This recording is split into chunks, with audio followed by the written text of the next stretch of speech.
10वीच्या मित्रांनो तुमचं स्वागत आहे. ब्रिज कोर्सच्या आपल्या 26व्या दिवसामध्ये आपण आज पाहणार आहोत लर्निंग आउटकम स्टेटमेंट 11. 11 नंबरचं स्टेटमेंट आहे, write correctly avoiding mistakes in spelling, grammar etcetera. आता ब्रिज कोर्सचा हा पार्ट जो आहे, हा पार्ट आपल्याला काय शिकवायला, या पार्टमध्ये आपल्याला काय शिकायचं आहे, राईट करेक्टली.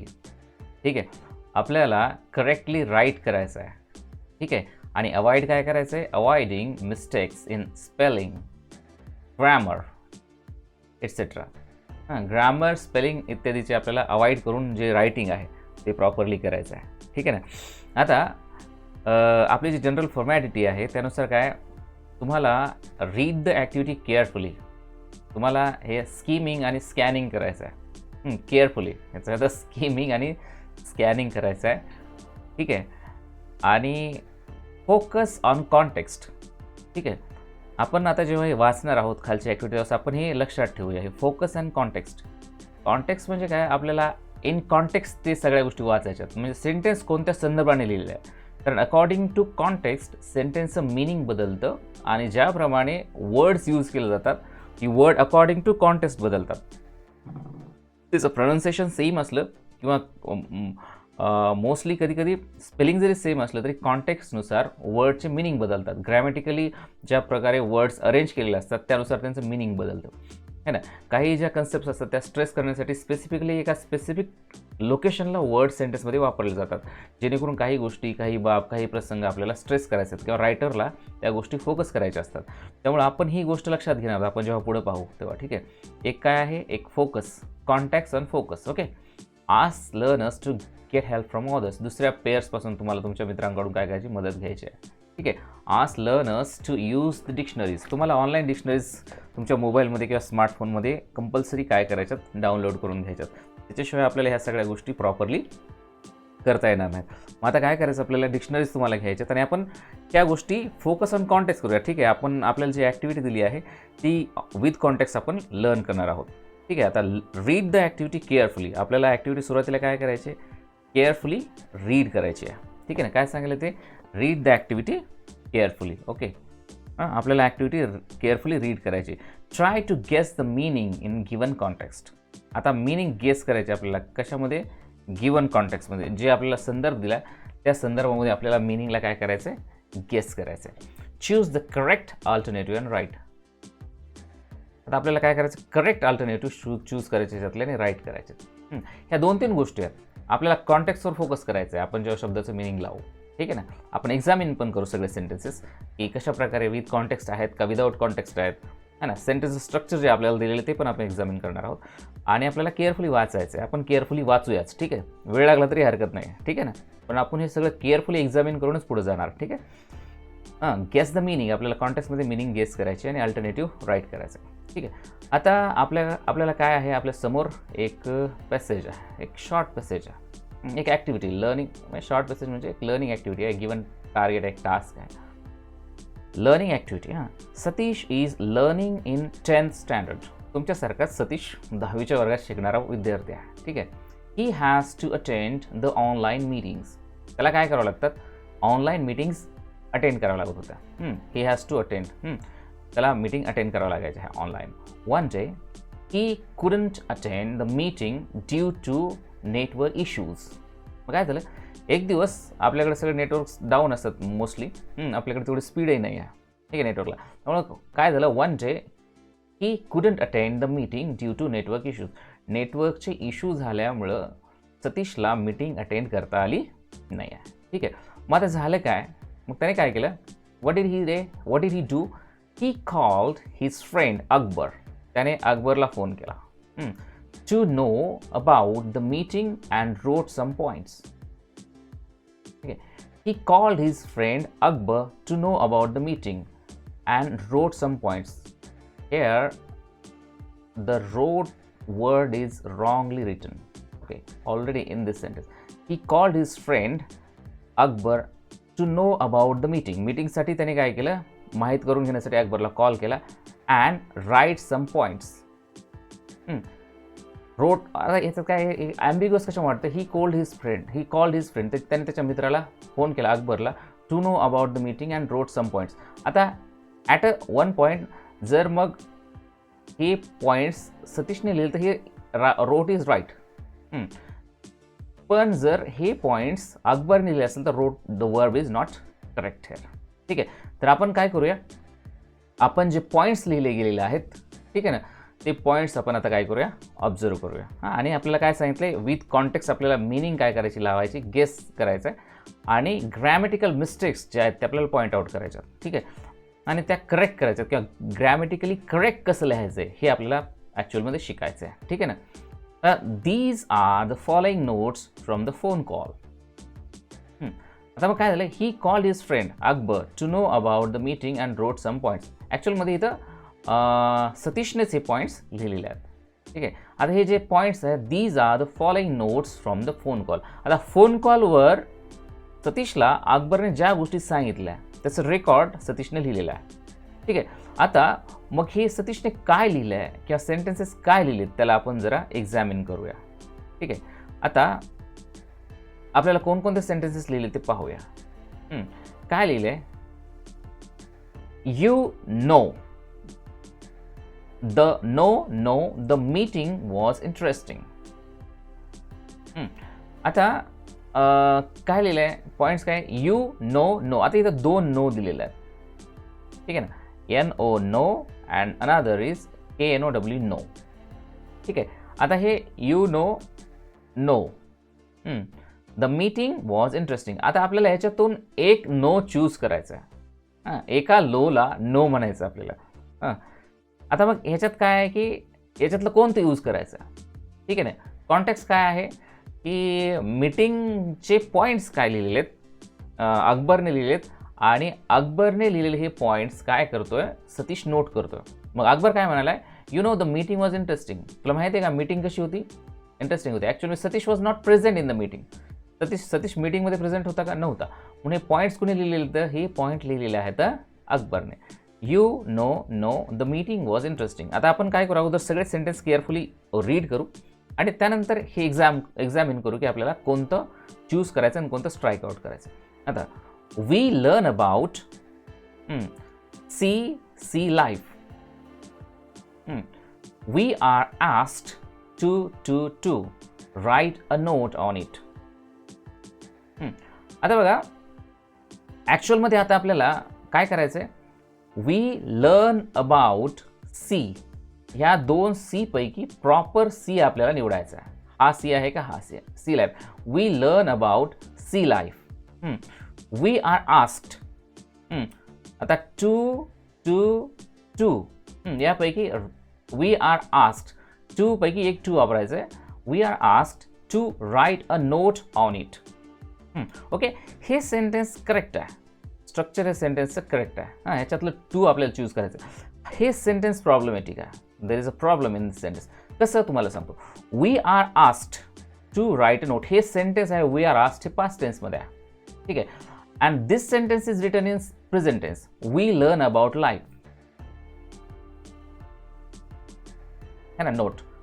आता हे जे सेंटेन्सचं स्ट्रक्चर आहे हे फ्रेम करणाऱ्या लोकांनी हे चुकीचं लिहिलं आहे. वी लर्न्ड याचं पास्ट टेन्स करायला पाहिजे होतं, कारण ही जी ॲक्टिव्हिटी आहे टोटल, हे जे नरेशन आहे हे काय आहे, ऑलरेडी मीटिंग झालेली आहे आणि त्या मीटिंगचं नरेशन अकबर लिहितोय. म्हणजे अकबरनी हे जे ऑप्शन्स दिलेले आहेत आपल्याला त्यातून आपण निवडूच, परंतु अकबरने जे स्टेटमेंट फ्रेम केले त्याच्यात ती चूक आहे. वी लर्न्ड असं पाहिजे होतं, LEARNT, कारण हे पास्ट टेन्समध्ये वी लर्न्ड अबाउट, आणि त्यानंतर आपल्याला चॉईस द्यायला पाहिजे होती सी किंवा सी पैकी एक निवडायची. वी लर्न्ड त्याच्यामध्ये हे करेक्शन करायला पाहिजे, LEARNT, लर्न्ड. ठीक आहे, हे फ्रेम करताना वाक्य चुकलेलं आहे. आपण ह्याच्यातला ऑप्शन चूज करूया, सी आणि sea. We learned about life. कोणतं लाईफ आहे, SEEC लाईफ आहे की SESC लाईफ आहे हे आपण पाहूया. द वी आर आस्क्ड, तर आपल्याला काय सांगितलं, ते काय विचारलं, काय करायला सांगितलं, to write a note on it. आपल्याला त्याच्यावर काय करायला सांगितलं, हे काय कोण लिहितं, हे अकबर लिहितं की आपल्याला त्याच्यावर एक नोट तयार करायला सांगितलेली आहे. ठीक आहे, आता next one, the governments need to censor the tourists on beaches to avoid pollution. आता ह्या सेंटेन्समध्ये काय प्रॉब्लेम आहे, याच्यात पण एक प्रॉब्लेम आहे. ठीक आहे, आता कुठला प्रॉब्लेम आहे, the governments need to censor the tourist on beaches to avoid pollution. काय की इथं जर अनेक वचनी गव्हर्नमेंट, सगळ्या एका गव्हर्नमेंटचा आहे का अनेक गव्हर्नमेंटचा प्रॉब्लेम आहे. इथं मोस्ट प्रॉब्लेम मला वाटतं की हे जे प्लुरल बनवलेलं आहे हे चुकीचं फॉर्मेशन केलेलं आहे. द गव्हर्नमेंट नीड्स, कारण हे सिम्पल सिम्पल प्रेझेंटचं स्ट्रक्चर आहे. Governments need to censor the tourist on beaches to avoid pollution. आणि जर प्लुरल सगळे गव्हर्नमेंट्सची जर नीड असेल, सगळ्या गव्हर्नमेंटची नीड आहे असं जर असेल तर हे वाक्य बरोबर आहे. आणि त्यानंतर मग आपण चूज काय करू, सेन्सर आणि सेन्सर्स. कारण आपल्याला कॉन्टेक्स्टमध्ये चेंज आपण चेक करत आहोत, तर आपल्याला सेंटेन्सचं स्ट्रक्चर पण चेक करायला पाहिजे, आहे की नाही. म्हणून आपण सेंटेन्सचं स्ट्रक्चर चेक करत आहोत. The governments need to censor the tourist on beaches to avoid pollution. Okay, तर ह्याच्यापैकी हे सेन्सर कोणतं स्पेलिंग बरोबर आहे, हे बरोबर आहे काय, हे बरोबर आहे. तर हे आपण चूज करूया. आपण जेव्हा सगळे सेंटेन्सेस एक्झामिन करू त्यानंतर आपण हे चूज करू. आता बघा, द वेस्ट, आता WAIST वेस्ट आहे एक, आणि दुसरं WAST वेस्ट आहे. ठीक आहे ना, ही दोन्ही वेस्ट आहेत. त्याच्यापैकी कुठलं तरी आपल्याला चूज करायचं आहे. The waste management is needed in coastal management. आता कोस्टल मॅनेजमेंट जी आहे, कोस्टल मॅनेजमेंटचा जी प्रक्रिया आहे, the waste management is needed in coastal management. Coastal मॅनेजमेंटचं जे आपण फॉर्मेशन करतो त्याच्यामध्ये आपल्याला काय पाहिजे, वेस्ट मॅनेजमेंटचं सुद्धा आपण काय करायला पाहिजे, प्लॅनिंग करायला पाहिजे. अशा प्रकारे हे फोर्थ पॉईंट, ह्याच्यामध्ये आपण वेस्ट आणि वेस्ट ह्याच्यामध्ये चूज करू. आता वी हॅव बीन, आता हे BEEN आणि बिन ह्याच्यापैकी एक लिहायचं आहे. We have been motivated to spread the word about it. ठीक आहे, तर आपल्याला ह्याच्याविषयी माहिती सगळ्यांकडे पोहोचवण्यासाठी काय केलेलं आहे, मोटिवेट केले गेलेलं आहे. ठीक आहे, आता बघा, द राईट WRIT राईट आणि RIGST right kind of public awareness is need of time. तर आता need of the time. Okay, we have been हा झाला. The right kind of public awareness is need of time. Right kind of public awareness, एक योग्य प्रकारचा public awareness तयार करणे ही काळाची गरज आहे. ठीक आहे. The whole meeting was about outbreak of global warming. ठीक आहे, इथं आउटब्रेक हा शब्द हा पर्टिक्युलरली डिसिजेससाठी वापरला जातो, कारण आउटब्रेक हा अचानक होत असतो. ग्लोबल वॉर्मिंग ही काही अचानक झालेली प्रक्रिया नाही. Okay, but the sentence is there. Okay, the whole, आता ह्याच्यात आपण चूज काय करू, होल आणि WHOL.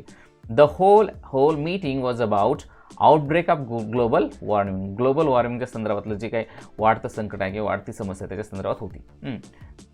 वी WOULD वुड आणि WWD would. We would have to take necessary action on it. तर आपल्याला ह्याच्याविषयी काय करायला पाहिजे, आवश्यक जी ॲक्शन आहे किंवा आवश्यक जी पावलं आहेत ते आपल्याला उचलावी लागणार आहेत. आता देअर, THERE देअर आणि there are many articles available online. आणि याच्याविषयी भरपूर आर्टिकल जे आहेत ते ऑनलाईन अवेलेबल आहेत. We made the detail discussion on it. The is wrongly taken here. Okay, we made detail discussion on it. It is appropriate sentence. आता काय करायचं आपल्याला, हे मेड आणि मेड या दोन्हीपैकी एक चूज करायचा. ठीक आहे, तर आपण हे सगळं जे रेटअप आहे कुणाचं आहे, हे आहे अकबरने लिहिलेले, त्याचे पॉईंट्स काढलेले. कुणी काढलेले त्याचे पॉईंट्स, अकबरने लिहिलेले पॉईंट्स सतीशने विचारले आणि सतीशने काय केले, हे पॉईंट्स लिहून घेतले. तर याच्यामधले आपल्याला आता हे ओरल त्यांचं कन्व्हर्सेशन आहे, त्यांनी लिहिलं.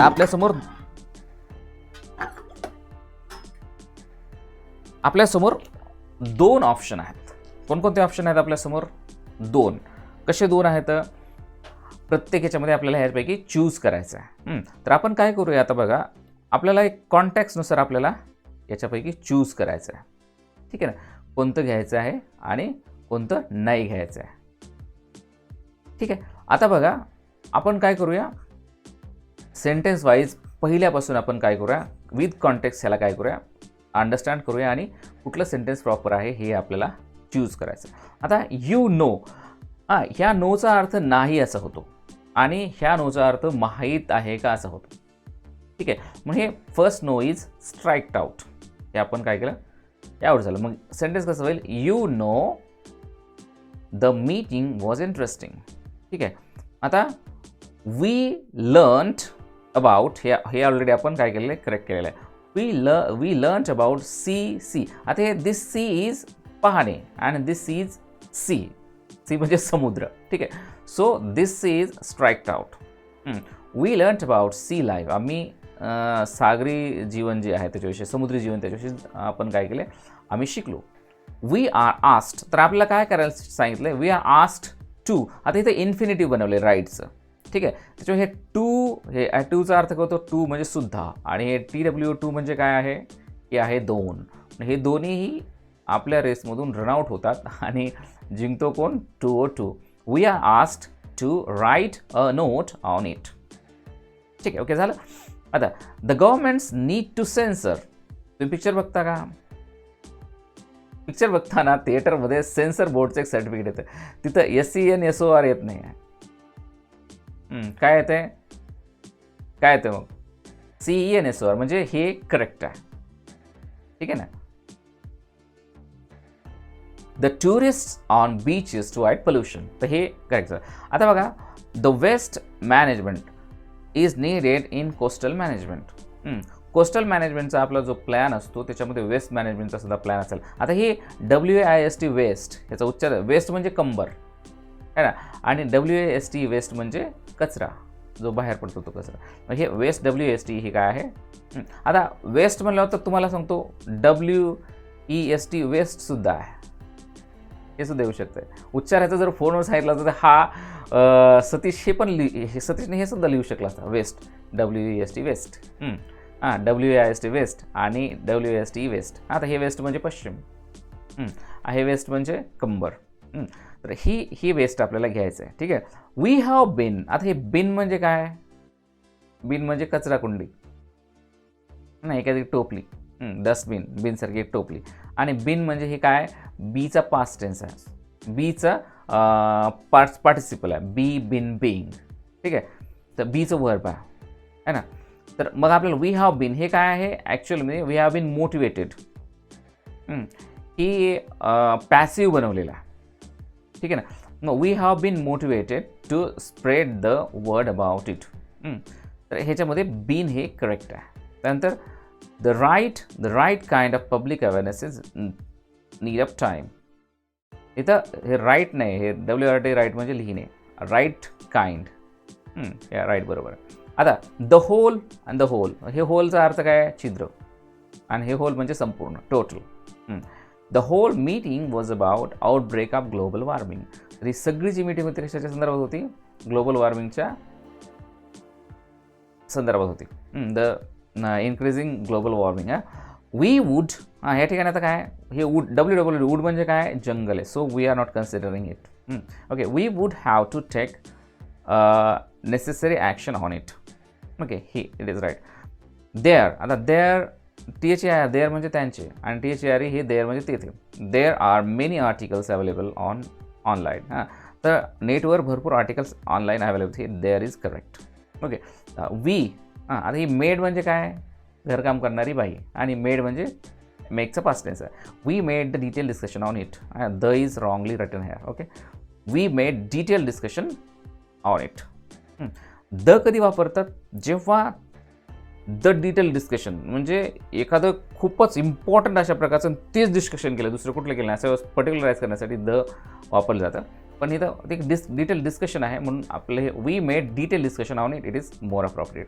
तर अशा प्रकारे आपण काय केले, म्हणजे सेंटेन्सचे स्ट्रक्चर पण ऑब्झर्व केले. ॲक्च्युअली हे आपण का केलं आहे, हे स्क्रुटिनाइज करण्याचं काय कारण आहे, आपल्याला ह्या ॲक्टिव्हिटीमध्येच सांगितलं आहे काय, तुम्हाला कॉन्टेक्स्ट विथ कॉन्टेक्स्ट मिनिंग जे आहे ते प्रॉपर फ्रेम करायचे आहेत. आणि पहिल्या ह्याच्यात सांगितलं आपल्याला spellings we have to correct. Okay, and grammar. ग्रॅमरनुसार ग्रॅमॅटिकली प्रॉपर वर्ड जे आहेत ते यूज व्हायला पाहिजेत. म्हणून आपण ऑब्जेक्शन कशाला घेतलं आहे, किंवा आपण what we have objected about, this one. Here the grammatical mistake is learn must not be written here. It is past tense because all these things are written in past. Why this should be in a present tense? This sentence, हे sentence present tense मध्ये नसायला पाहिजे ना. We learn about sea life. We learn about sea life. We learned हे अप्रॉपरेट आहे. इथं outbreak हा शब्द प्रॉपर नाही, द हा शब्द प्रॉपर नाही. बाकीचे आपण जे चॉईसेस केलेले आहेत ते एक्झॅक्टली जे मॅच होतात ती आपण प्रॉपरली घेतलेले आहेत. आता काय की आपण जर आणखीन ही ॲक्टिव्हिटी पुढे नेक्स्ट गेली त्याला भरपूर वेळ लागणार आहे, म्हणून आपण काय करूयात, याचे पार्ट बनवूयात ॲक्टिव्हिटीचे. आज आपण हेच घेऊया, उद्या काय करूया, उद्याच्या व्हिडिओत आपण आणखीन पुढचा भाग घेऊया हा जो आहे तो. ठीक आहे ना. आणि तुम्ही काय करा, तुम्ही जर पहिल्यांदा चॅनल बघत असाल किंवा अगोदर बघितलं असेल तर तुम्ही काय करा, चॅनलला सबस्क्राईब करा, बेल आयकॉन पण दाबा आणि तुमच्या मित्रांना पण शेअर करा. आपण पूर्ण ग्रॅमर ह्या चॅनलवर घेणार आहोत फ्री ऑफ कॉस्ट. आणि सध्या सगळं ऑनलाईन एज्युकेशन काय बनतं आहे, महागडं बनायला लागलेलं आहे, म्हणून आपल्याला ते एज्युकेशन स्वस्त बनवायचं आहे आणि क्वालिटी एज्युकेशन बनवायचं. म्हणून तुम्ही काय करा, चॅनलला लाईक करा, सबस्क्राईब करा आणि शेअर करा आणि बेल आयकॉनसुद्धा दाबा. तुम्हाला नोटिफिकेशन येत राहतील पुढचे व्हिडिओ. ऑलरेडी या चॅनलला अगोदर गेल्या वर्षीच्या उन्हाळ्यामध्ये कोविडच्या वेळेस फेसबुकवर जे मी टीच केलेले ग्रॅमरचे त्याचे व्हिडिओ आहेत. तुम्हाला जर पाहायचे असतील तर तुम्ही चॅनलला स्क्रॉल करून खाली व्हिडिओ जे ग्रॅमरचे आहेत, खास करून 10th पोरं त्यांच्यासाठी महत्त्वपूर्ण आहे. ग्रॅमर डिटेल घेतलेले आहे, आपण फ्युचरमध्ये पण ते घेणार आहोत. म्हणून काय करा, स्टे ट्यून्ड, सोबत राहा, आपण हे शिकूया मोस्ट प्रॉब्लेम. तुम्हाला काही समस्या असतील किंवा माझ्या ह्या टीचिंगमध्ये पण तुम्हाला काय वाटलं की सर इज रायटिंग आहे रॉंगली और सर इज इन्स्ट्रक्टिंग अस रॉंगली, ती सुद्धा तुम्ही पॉईंट आउट करा. आपण त्यासुद्धा चुका असतील त्या करेक्ट करूया. कारण काय आपण चुकतच माणूस पुढे जातो. ठीक आहे ना. Okay, bye then.